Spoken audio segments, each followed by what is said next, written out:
Hi అండి, అందరికీ నమస్కారము. ఈరోజు శ్రీ శివ అష్టోత్తర శతనామావళి స్తోత్రం చదువుకుందామండి. శ్రీ శివ అష్టోత్తర శతనామావళి. ఓం శివాయ నమః, ఓం మహేశ్వరాయ నమః, ఓం శంభవే నమః, ఓం పినాకినే నమః,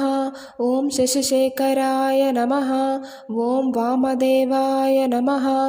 ఓం విరూపాక్షాయ నమః, ఓం కపర్ధినే నమః, ఓం నీలలోహితాయ నమః, ఓం శంకరాయ నమః, ఓం శూలపానయే నమః, ఓం ఖట్వాంగినే నమః, ఓం విష్ణువల్లభాయ నమః, ఓం శిపివిష్టాయ నమః, ఓం అంబికానాథాయ నమః, ఓం శ్రీకంఠాయ నమః, ఓం భక్తవత్సలాయ నమః, ఓం భవాయ నమః, ఓం శర్వాయ నమః, ఓం త్రిలోకేశాయ నమః, ఓం శితికంఠాయ నమః, ఓం శివాప్రియాయ నమః, ఓం ఉగ్రాయ నమః, ఓం కపాలినే నమః, ఓం కౌమారయే నమః, ఓం అంధకాసురసూదనాయ నమః, ఓం గంగాధరాయ నమః, ఓం లలాటాక్షాయ నమః, ఓం కాలకాలాయ నమః, ఓం కృపానిధయే నమః, ఓం భీమాయ నమః, ఓం పరశుహస్తాయ నమః, ఓం మృగపానయే నమః, ఓం జటాధరాయ నమః, ఓం కైలాసవాసినే నమః, ఓం కవచినే నమః, ఓం కఠోరాయ నమః, ఓం త్రిపురాంతకాయ నమః, ఓం వృషాంకాయ నమః, ఓం వృషభారూఢాయ నమః, ఓం భస్మోద్ధూలిత విగ్రహాయ నమః, ఓం సామప్రియాయ నమః, ఓం స్వరమయాయ నమః, ఓం త్రయీమూర్తయే నమః, ఓం అనీశ్వరాయ నమః, ఓం సర్వజ్ఞాయ నమః, ఓం పరమాత్మనే నమః, ఓం సోమసూర్యాగ్నిలోచనాయ నమః,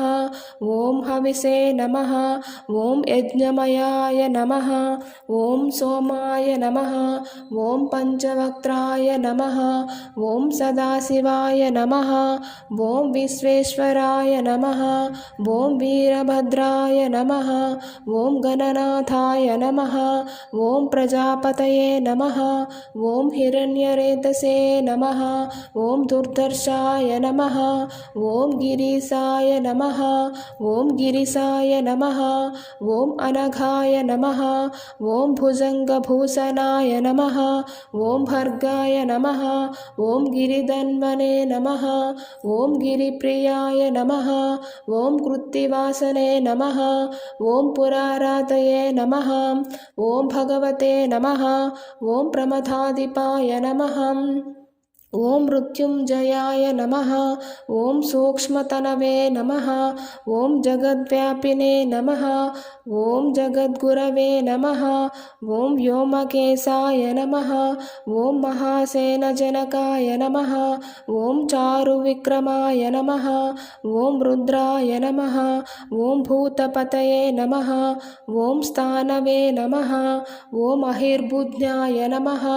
ఓం దిగంబరాయ నమః, ఓం అష్టమూర్తయే నమః, ఓం అనేకాత్మనే నమః, ఓం సాత్వికాయ నమః, ఓం శుద్ధ విగ్రహాయ నమః, ఓం శాశ్వతాయ నమః, ఓం ఖండపరసవే నమః,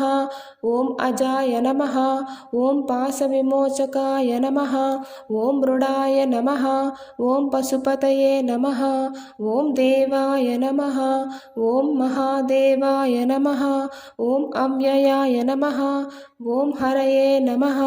ఓం పూషదంతభిదే నమః, ఓం అవ్రగ్రాయ నమః,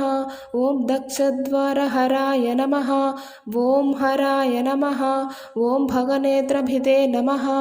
ఓం అవ్యక్తాయ నమః, ఓం సహస్రాక్షాయ నమః, ఓం సహస్రపదే నమః, ఓం అపవర్గప్రదాయ నమః, ఓం అనంతాయ నమః, ఓం తారకాయ నమః, ఓం పరమేశ్వరాయ నమః. इति श्री शिवाष्टोत्तर शतनामावली स्तोत्रं संपूर्णम्.